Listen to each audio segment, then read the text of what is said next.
함께 하시는 모든 성도님들에게 하나님의 축복과 보호와 은혜와 평강이 함께 하시기를 축원합니다. 전쟁을 할 때 아군과 적군이 뒤섞여 있을 때가 있습니다.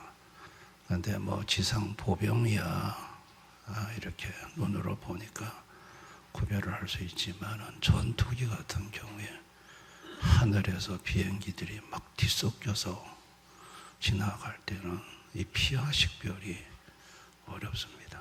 피와 식별이 없습니다. 그러니까 저럴 때는 어떻게 아군기와 적군기를 구별하냐면 피와 식별기라는 이 IFF를 전투기에다가 발사를 합니다. 발사를 하면 상대 전투기가 암호화된 전파를 반사해 줍니다. 그러면 이제 아군기 같은 경우에는 그 아군이라는 표시가 그 비밀 암호입니다. 딱 쏘면 그 암호가 가동되면서 딱 자동으로 뜨게 되어 있습니다. 근데 그 피와 식별기 신호를 보냈는데 아무 신호가 안 온다. 그러면 그건 적군입니다. 그건 적군입니다. 그래서 그게 표기가 된다고 합니다. 만약에 아군일 경우에는 그 발사 장치 모든 게 락이 걸린다고 합니다. 그래서 이게 실수로 아군 전투기에게 발사가 되지 않도록 다 잠긴다고 합니다. 근데 적군일 경우에는 그게 이제 열려서 이제 발사를 할 수 있다는 것이죠. 참 요즘은 그 공중에서 비행기끼리 뒤섞일 때 제일 중요한 것이 PR 식별기라고 합니다.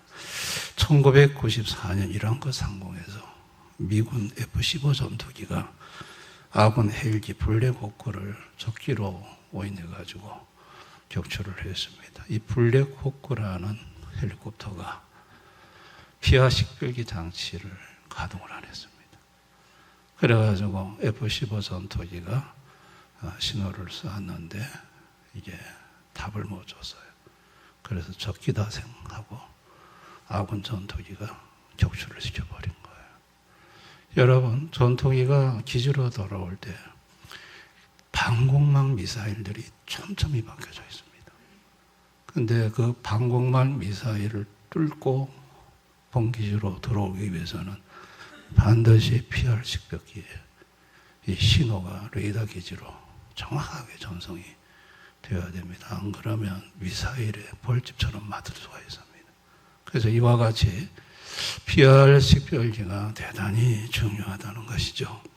자, 오늘 모세는 하나님으로부터 PR 식별기 암호를 받아요. 그게 이제 흠없고 일련된 어린 양 수컷이나 염소의 피입니다. 자, 5절, 7절을 보면 너희 어린 양은 흠없고 일련된 수컷으로 하되 양이나 염소 중에서 취하고 이달 열날까지 간직하였다가 해질 때 이스라엘 회중이 그 양을 잡고 그 피를 양을 먹을 집 자원문설주와 임방에 바르고. 자, 하나님이 모세에게 원칙적으로는 양을 잡아라. 일련된 순양을 잡아서 그 피를 이제 좌우 문설주와 임방에다가 바르라고 합니다. 여러분, 저 피를 저렇게 이제 바를 때 양의 피로 발라야 합니다. 그런데 하나님은 염소의 피도 허락을 했어요. 그래서 왜 염소의 피를 허락했을까? 이 양은 고기와 털을 가축으로 이렇게 해서 키웁니다. 근데 염소는 어디서나 잘 자랍니다. 그러니까 염소는 척박한 땅에서도 잘 자라기 때문에 양을 키우지 못하는 사람들에게 하나님은 염소를 대신할 수 있도록 배려를 하신 겁니다. 그래서 저렇게 잡아서 피를 저렇게 다 문에다가 발라야 합니다. 애굽에서 10번째 재앙의 디데이를 하나님은 니산월 14일로 잡았습니다. 죽음의 재앙을 내리는 날, 그리고 그 타이밍이 언제냐면 출애굽기 12장 29절에 미드나이트, 밤중입니다. 그러니까 정확히 말하면 자정입니다. 자정. 이걸 태양력으로 환산을 해보면 기원전 1446년 4월 14일 자정이 디데이입니다. 하나님이 그 시간을 정하셨습니다. 그리고 이제 하나님은 모세에게 피와 식별지를 전달했습니다. 그건 1년 된 수컷 양을 잡아 피를 바르는 거야. 그게 하나의 신호야. 그리고 이제 14일 해질 때 저녁 6시경에 이제 그 양과 염소를 잡아 피를 문설주와 임방에 바릅니다. 그리고 14일 밤 저녁 8시부터 11시까지 집 안에서 가족들이 모여서 고기를 먹습니다. 그리고 15일 자정, 딱 자정에 죽음의 사자가 내려옵니다. 그리고 이집트 전역을 흘렀는데, 자, 그때 피가 있는 집은 통과하고 피의 신호가 없는 집은 들어가서 첫 번째 초태생을 다 죽입니다. 그리고 이제 15일 새벽에 이제 출애굽을 하게 됩니다.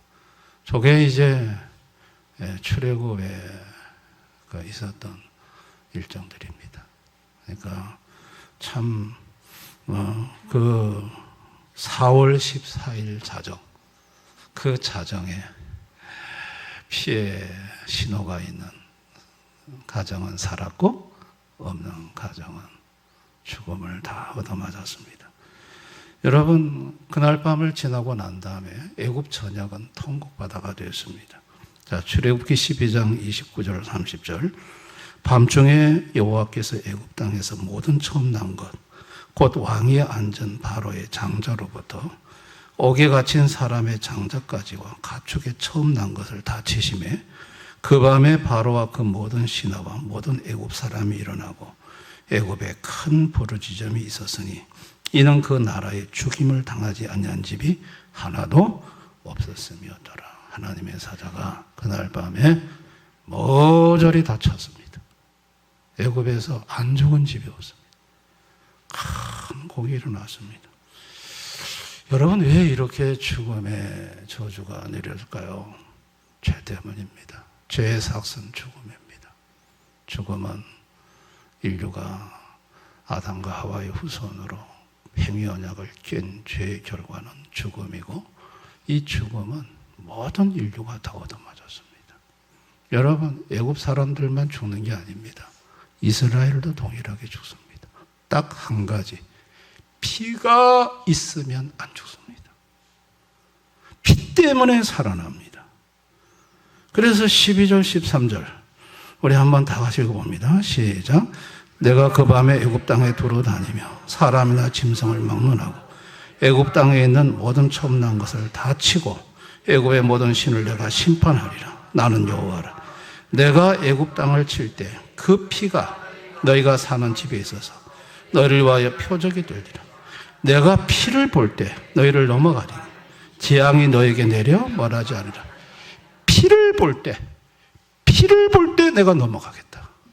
그 안에 애굽 사람이 살든 이스라엘에 살든 사람이든 사람을 보고 넘어가는 게 아니고 피를 보고 넘어가겠다. 피를 신호 삼겠다. 피를 보고 넘어가셨어요. 이스라엘 사람도 만약에 피를 안 묻혔다 그러면 죽임을 당하는 거예요. 피가 살리는 거예요. 여러분, 이 피가 누구의 피를 예표하고 있습니까? 예수의 피입니다. 예수의 피를 예표하고 있습니다. 요한복음 1장 29절 보라, 세상 죄를 지고 가는 하나님의 어린 양이로다. 하나님의 어린 양. 여러분, 예수님은 언제 돌아가셨어요? 6월절에 돌아가셨어요. 6월절에. 예수님은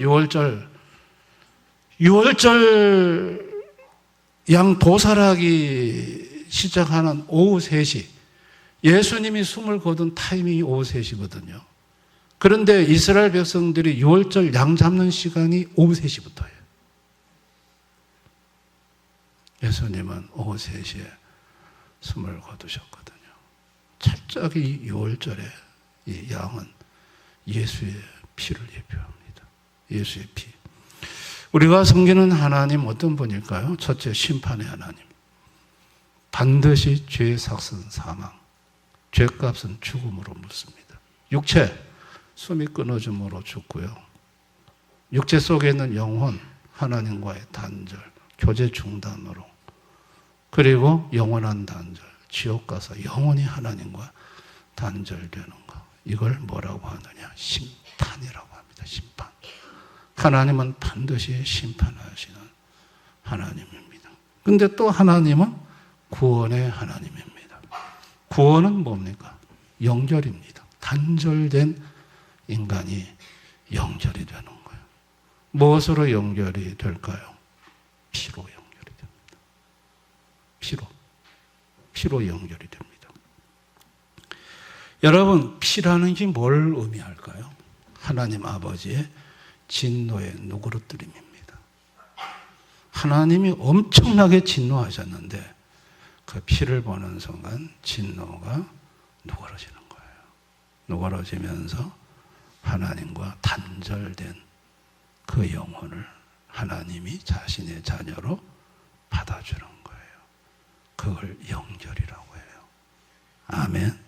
그 영절이 구원이에요. 피가 영절을 시켜요. 피가 아니면 영절을 할 수가 없습니다. 그래서 예수님이 이 땅에 오셨어요. 자, 요한복음 3장 18절 다 같이 한번 읽어봅니다. 시작. 그를 믿는 자는 심판을 받지 아니한 것이요 믿지 아니하는 자는 하나님의 독생자의 이름을 믿지 아니하므로 벌써 심판을 단절이라고 할 때 예수를 믿음으로 영절이 돼요. 근데 믿지 않는다. 그러면 영절이 안 됩니다. 심판 상태 그대로 유지가 됩니다. 유지가 돼요. 자, 요한복음 5장 24절 다 같이 읽습니다. 시작.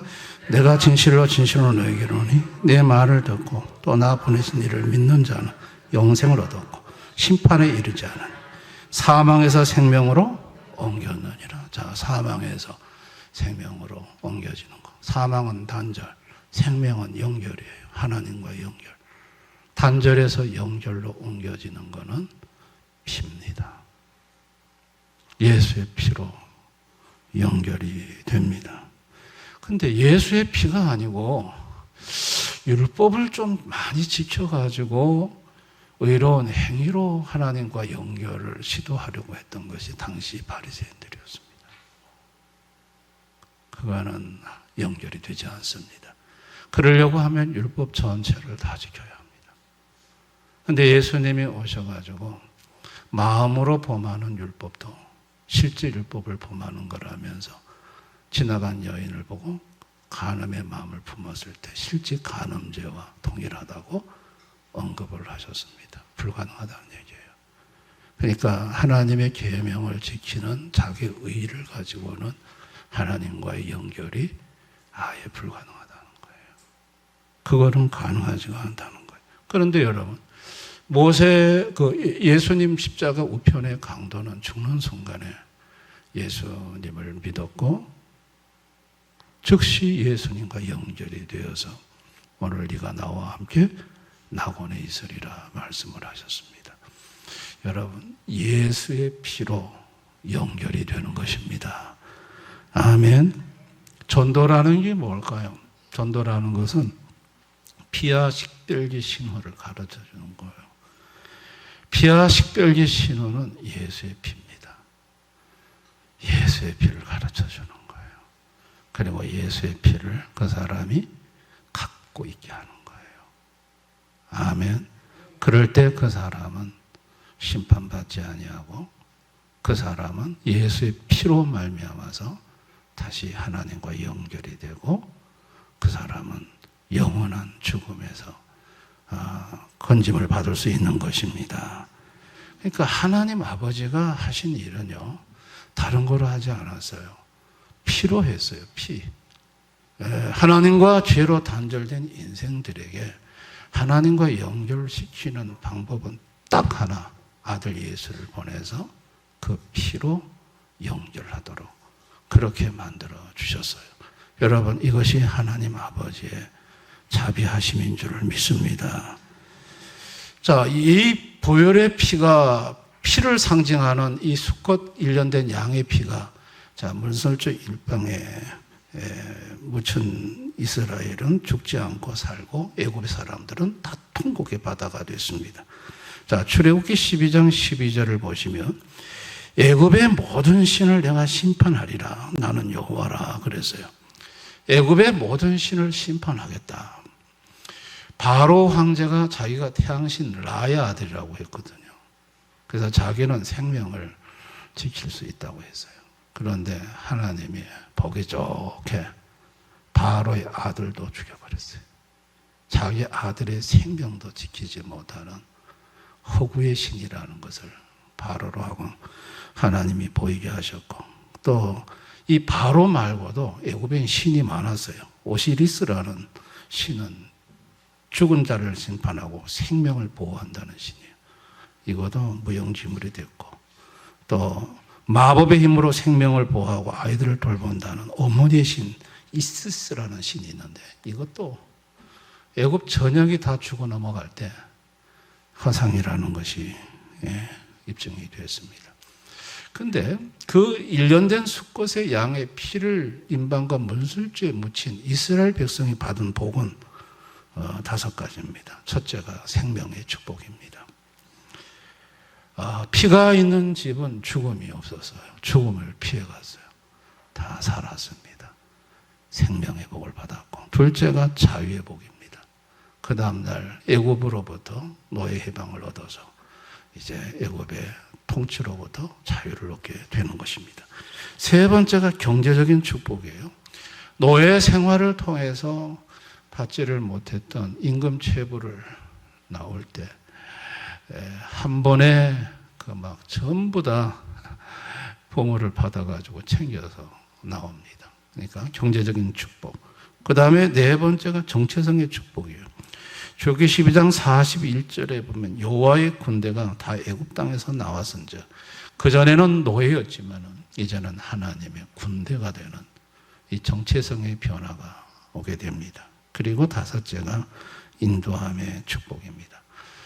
재앙 직후에 애굽에서 탈출한 그들에게 낮에는 구름 기둥, 밤에는 불 기둥이 백성들을 인도하기 시작을 합니다. 하나님의 보호와 필요한 공급이 시작됩니다. 여러분, 이 모든 것이 어디서부터 시작됐느냐? 피로부터 시작이 됐습니다. 아멘. 피가 가져다 주는 축복들이었습니다. 근데 오늘 이 시대의 현대인들은 하나님의 이 피와 식별기인 이 피를 보이지 않고 하나님이 전혀 원치 않는 걸 자꾸 하나님 앞에 신호를 보내려고 합니다. 가짜 신호를 보내려고 합니다. 그것이 첫째가 성실과 도덕이라는 신호입니다. 나는 그냥 성실하게 살고, 나는 법 없이 사는 사람이고, 나는 착하게만 살면 하나님이 지켜줄 거라는 거. 안 그렇습니다. 그 성실과 도덕의 신호는 하나님에게 아무 소용이 없습니다. 또 두 번째가 소유와 성공이라는 신호입니다. 내가 소유하고 내가 성공하면 이것이 나를 안전하게 해줄 것이라 생각하는데, 죄송하지만 하나님은 소유와 성공이라는 신호 인지하지 않습니다. 죽음의 사자는 그거를 인지하지 않습니다. 그 다음에 셋째가 종교와 철학이라는 신호가 있어요. 어떤 사람들은 기독교의 명상, 인문학, 타종교 행위를 통해서 마음의 평안을 얻고자 합니다. 그리고 그걸 통해 스스로 구원에 이룰 수 있다고 생각합니다. 하나님은 종교와 철학이라는 신호도 인지하지 않습니다. 여러분은 이 프랑스 계몽주의 철학자 볼테르라는 사람, 이 사람은 평생 하나님을 부정하고 기독교를 공격하며 인간의 이성과 철학이라는 신호로 구원을 이룰 수 있다고 주장한 사람입니다. 그가 죽음이 임박하자 극심한 공포에 떨었는데, 그를 돌보던 간호사가 지옥이 어떤 곳인지 보려면 볼테르의 죽음을 보라고 말할 정도였습니다. 그런 임종 직전 의사에게 나를 6개월만 더 살려준다면 내 재산의 절반을 주겠어. 나는 지옥으로 가고 있어라고 비명을 질렀습니다. 이 볼테르가 철학이라는 것이, 종교라는 것이, 철학이라는 이것이 결코 종교와 철학이 결코 구원의 신호가 될 수 없다는 것을 대표적으로 보여준 사례라고 할 수가 있습니다. 여러분, 성도는 어떤 사람이냐? 자, 베드로서 1장 2절 다 같이 한번 읽어봅니다. 시작. 성령이 거룩하게 하심으로 순종함과 예수 그리스도의 핏뿌림을 얻기 위하여 택하심을 받은 자들에게, 자, 예수 그리스도의 핏뿌림을 받은 사람이 성도입니다. 성도는 성령으로 예수의 핏뿌림이 그 영혼에 예수의 피가 적셔져 있습니다. 성령께서 그렇게 하셨습니다. 이게 참 놀라운 신비입니다. 성령은 예수의 피를 성도들의 영혼에다가 뿌립니다. 예수의 피로 적십니다. 계시록 7장 14절 다 같이 읽습니다. 시작. 이들은 큰 환난에서 나온 자인데 어린 양의 피에 그것을 씻어 피게 하였느니라. 어린 양의 피, 예수의 피가 그 성도의 모든 죄를 씻습니다. 피와 관련이 다 되어 있습니다. 피와 관련이 있습니다. 이 예수의 핏뿌림을 받은 성도, 피에 적셔진 성도에게 와지는 복은 동일한 복입니다. 첫째가 생명의 복입니다. 죽음의 사자가 예수의 피의 신호를 보내는 성도를 죽이지 못합니다. 그냥 넘어갑니다. 영원한 사망도 그냥 넘어갑니다. 영원한 생명, 영생의 복이 주어집니다. 아멘. 둘째가 자유의 축복입니다. 예수의 피가 사단으로부터 자유케 합니다. 어둠의 영으로부터 자유케 합니다. 참 이 피가 놀라운 것입니다. 그리고 셋째가 경제적인 축복입니다. 예수의 피의 신호를 하나님께 자꾸 보내는 사람은 이 하나님이 그 사람을 책임지십니다. 굶기지 않습니다. 돌봅니다. 아멘. 하나님이 돌보시다 피의 신호가 계속 올라오는데 예수의 피의 신호가 있는 성도는 주님이 살게 하시고 돌보시고 주님이 지키십니다. 그리고 네 번째가 정체성의 축복입니다. 예수의 피 뿌림을 받은 성도는 신분이 하나님의 자녀입니다. 하나님의 아들이 됩니다. 그리고 다섯 번째가 인도함의 축복입니다. 예수의 피 뿌림을 받은 성도, 피의 흔적 있는 성도는 주님이 인도를 하십니다. 구름기둥, 불기둥으로 인도하시는데 현대 구름기둥, 불기둥은 시편 119편 105절 주의 말씀은 내 발의 등이요 내 길의 빛이니이다. 주의 말씀으로 인도를 하십니다. 믿으시기를 바랍니다. 우리는 그 노예 장사 존 뉴턴을 알고 있습니다. 노예선 선장으로 지냈던 분인데 이분이 1748년에 그가 탄 배가 거대한 폭풍을 만나서 침몰에게 처했을 때 죽음의 공포 앞에서 그는 심판의 하나님을 대면하게 되었습니다. 그때 어머니가 가르쳐 주었던 어린 양의 피, 예수의 피를 붙잡았습니다. 살려달라고 했습니다. 그 예수의 피를 붙잡고 예수님 살려달라고. 죽음의 사자가 그를 덮치려 할 때 예수의 피의 신호를 받고 그리고 그는 기적적으로 생존을 했으며 후에 나 같은 죄인 살리신 찬양을 작시하는 인생이 되었습니다.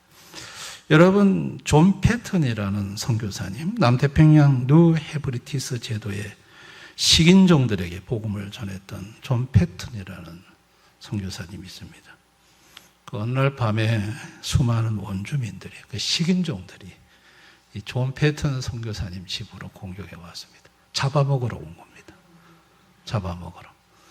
그래가지고 이 패턴 선교사님은 아내와 간절히 기도를 했습니다. 예수의 피를 붙잡고 기도했습니다. 자, 죽음의 위기 속에 이제 곧 식인종들한테 잡혀먹기 직전인데 여러분, 예수의 피의 신호가 하나님에게로 감지가 되는 것입니다. 근데 그 식인종들이 집 주위로 포위했다가 그냥 물러가 버렸습니다. 1년 후에 그 부족의 주장이 예수를 믿게 되었습니다. 그때 페이턴 선교사님이 물었어요. 그날 밤에 우리를 공격하지 않았습니까? 하니까 추장이 하는 말이 당신들의 집 주위를 칼을 든 수천 명의 빛나는 거인들이 둘러싸고 있는데 어떻게 공격합니까? 수천 명의 빛나는 옷을 입은 칼을 든 거인들이 둘러싸고 있더라. 여러분, 그게 누굴까요? 하나님의 사자들이죠. 천사들이죠. 아멘. 천사들이 예수의 보혈의 피가 묻어있는 성도를 죽음으로 몰아넣지 않고 하나님의 사자들이 와서 지키는 것입니다. 여러분, 저와 여러분 오늘 이 시간에 한번 우리는 주님 앞에 어떤 신호를 보냅니까? 여러분은 주님 앞에 어떤 신호를 송출하고 있습니까? 예수의 피의 신호를 송출합니까? 아니면 내가 하나님 앞에 뭔가 한 자랑거리, 나 하나님 앞에 이것도 했고 저것도 했습니다. 그것을 주님 앞에 신호로 송출합니까? 주님은 나를 볼 때 어떤 신호를 주님이 감지할까요? 예수의 피의 신호를 감지한다는 거 저와 여러분이 아셔야 됩니다. 그래서 저와 여러분이 오늘 이 시간에 좀 결단해야 될 것이 몇 가지가 있습니다. 첫째는 내 안에는 가짜 피와 식별주의를 파괴하는 것입니다. 주님, 나의 성실, 나의 소유, 나의 직분 이런 것을 주님 앞에 신호로 보내지 말고 오직 예수의 피, 보혈 그것만 신호로 보내야 될 줄을 믿습니다. 그리고 두 번째, 날마다 내 영혼의 문설주를 보혈의 신호로 적시자는 것입니다. 날 예수 보혈의 찬양, 십자가 보혈을 여러분이 붙잡을 수 있었으면 좋겠습니다. 예수 보혈의 피로 나를 적셔달라고 여러분들이 우리 집도 예수 보혈의 피로 덮어주시고 지켜달라고 기도할 수 있기를 바랍니다. 그리고 세 번째는 죽음의 공포 아래 있는 이웃들에게 피의 암호를 전달하자는 것입니다. 다시 말해서 다른 사람들에게 예수의 피를 전달해줘야 됩니다. 예수님 십자가의 죽으심과 그 피가 갖고 있는 얼마나 위대한 능력을 저와 여러분이 전해줘야 될 줄을 믿습니다. 우리 그 박효진 장로님이 제가 몇몇 분 좀 소개하고 싶은데 전 서울구치소 보안과장을 지내셨던 이 박효진 장로님이 그 교도관으로 근무할 때 흉악범들과 영적 전쟁을 벌이셨다고 합니다. 청송교도소 근무할 때 한 죄수가 영적으로 강한 능력을 뿜어냈다고 합니다. 그런데 그 수감자의 몸에서는 신비한 능력이 있다고 사람들이 믿었고, 그리고 도사 같은 인물이다 이렇게 교도소 안에서 얘기가 되었다고 합니다. 그래서 이 장로님이 그 수용자 앞에 섰을 때 원인 모를 압박감과 공포가 몰려왔다고 합니다. 그때 박 장로님은 예수의 보혈로 이 공간을 덮습니다. 예수의 피가 나를 보호합니다. 라고 기도를 하셨다고 합니다. 그러자 신기하게도 자신을 짓눌렀던 어둠의 기운이 즉시 떠나갔고, 기세에 등등했던 그 수감자가 갑자기 사시나무 떨듯 떨면서 주저앉았다고 합니다. 그 이후에 그 수감자가 아무 힘을 못 쓰는 것을 경험했고 결국은 예수를 영접했다고 말합니다. 그러니까 강력한 영적인 역사 속에서 박 장로님이 붙잡았던 것은 예수의 보혈이었습니다. 예수의 보혈로 덮어달라고, 예수의 보혈로 지켜달라고 했던 것입니다. 그 보혈이 하나님 앞에 신호로 포착이 된 것입니다. 아멘. 조영기 목사님 우리가 잘 알지 않습니까? 세계적인 목회자였던 고 조영기 목사님은 17세 청년 때 당시 불치병에 가까웠던 폐결핵 말기 진단을 받고 막 각혈을 하면서 죽음을 기다리고 있었습니다. 그래서 의사조차도 포기를 했는데 그 누나의 친구로부터 성경을 건네받고 예수님을 알게 되었습니다. 목사님은 성경을 읽으면서 예수께서 흘리신 피가 인류의 죄뿐만 아니라 질병의 저주까지도 씻어냈음을 깨달았습니다. 매일 밤 예수님의 채찍에 맞음으로 내가 나음을 입었으며 그 보혈이 나의 썩은 배를 씻어내고 새살을 돋게 한다는 믿음으로 선포하고 기도를 하셨다고 합니다. 놀랍게도 그 기도를 하면서 각혈이 멈추고 폐의 구멍이 메워지는 기적이 일어났습니다. 그래서 병원 검진 결과 완치 판정을 받았고 그것은 목사님이 그 후로 치유 복음을 전하는 원동력이 되었다고 합니다. 예수의 피, 그 피가 병원에서도 못 건진다는 폐를 고쳤다는 것입니다. 아멘. 고 이희돈 장로님, 전 세계 무역센터협회 수석부총재, 이 유명한 분인데요. 이분이 세계 경제에서 아주 중심으로 활동하던 장로님이셨어요. 저는 이 장로님의 간증을 들었는데 외국에 어디 가셨다고 하다가 주일날 되면 비행기를 꼭 타고 봉교에 와서 예배를 드리셨다 하더라고요. 이희돈 장로님. 근데 참 좋으신, 믿음 좋은 분인데 이분이 2001년 9월 11일 뉴욕 세계무역센터에서 근무하던 그때 테러가 발생하기 직전 평소와 다른 영적인 강력한 이끌림을 경험했는데 그는 늘 아침마다 예수의 보혈로 나와 내 가족, 나의 일터를 덮어주소서라고 하는 기도하는 습관이 있었다고 합니다. 테러 당일, 여러분 그 9.11 비행기 테러 당일 중요한 회의가 있음에도 불구하고 마치 누군가 뒤에서 잡아당긴다는 느낌과 함께 고열의 공로를 의지하라는 내면의 음성을 듣고 발걸음을 멈추게 되었다고 합니다. 그 짧은 지체 덕분에 그는 비행기가 충돌하기 직전 건물을 피할 수 있었고 목숨을 건지게 되었다고 말을 합니다. 여러분, 저는 지금 몇 가지 보혈의 은혜를 경험한 분들의 사례를 여러분한테 소개를 했습니다. 저도 한 7시간 기도해도 안 나가는 귀신 앞에, 아주 끝까지 버티고 있는 귀신 앞에 제가 갑자기 이렇게 눈을 꼭 감고 안 뜨고, 제 눈이 무섭다고 안 보는데 갑자기 그런 생각이 들었어요. 눈을 꼭 감고 있길래 제가 제 손을 번쩍 들어서 예수의 보혈에 피 묻은 손을 봐라, 더러운 사탄아 하고 그 눈을 꼭 감고 있는 분의 눈에다가 손바닥을 갖다 댔더니 막 비명을 지르면서 막 두려워하면서 떠오르는 것을 봤습니다. 저 귀신은 나왔습니다만은 나중에 제가 물어봤습니다. 제가 예수 보혈에 피 묻은 손을 봐라고 했을 때 왜 그렇게 무서워 떨었느냐 그랬더니 갑자기 새빨간 피가 막 흐르기 시작하는데 너무 무섭더라는 것입니다. 여러분, 우리는 알아야 합니다. 피가 얼마나 중요한 신호라는 걸. 아멘. 우리는 자격도 없고 공로도 없고 부족합니다.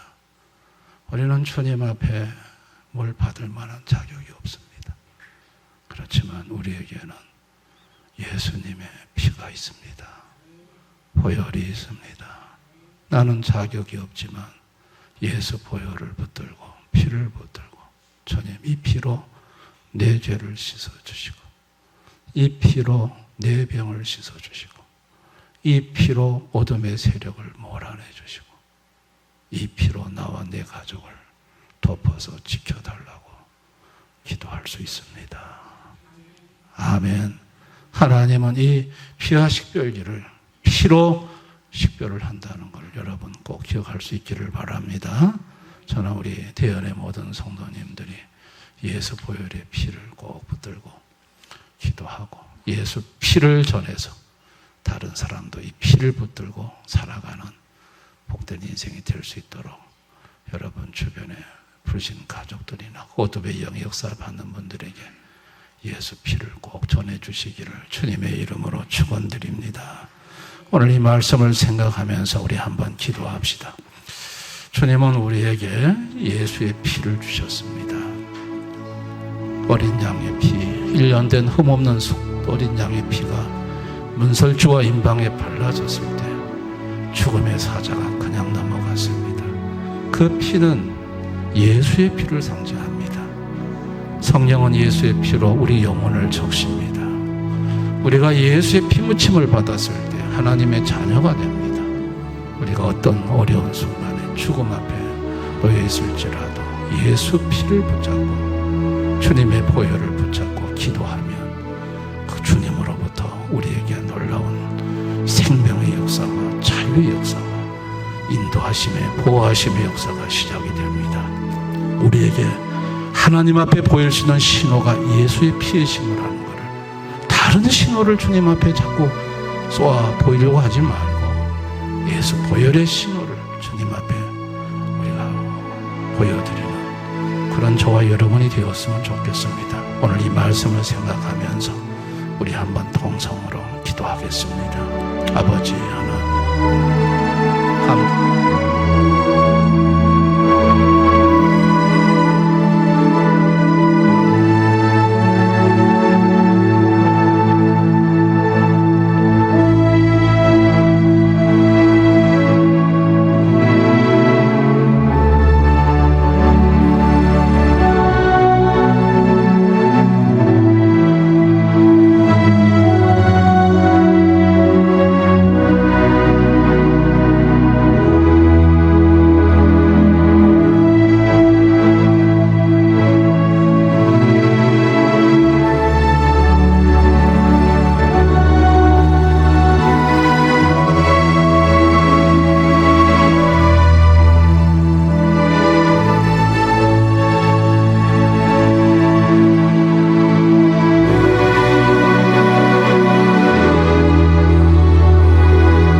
죽음의 사자가 왔을 때 죽음의 사자는 피만 봤습니다. 피를 보고 넘어갔습니다. 주님, 그 피는 바로 예수의 피였습니다. 성령으로 예수의 피를 우리에게 뿌려주시고 예수의 피로 적셔준 그 성도가 하나님과 단절된 관계가 회복이 되어 하나님과 연결이 되어 하나님 자녀가 되었고, 그 예수의 피가 그 성도를 하나님 앞에 하나님이 생명의 역사로 역사하는 그 원인 이유임을 오늘 말씀을 통해 알게 해주시니 감사합니다. 우리 성도들 중에 극한 어려움 속에 있는 성도들이 있습니까? 주님의 보혈을 묵상하게 하시고 예수의 피로 기도할 수 있게 해주시기를 원합니다.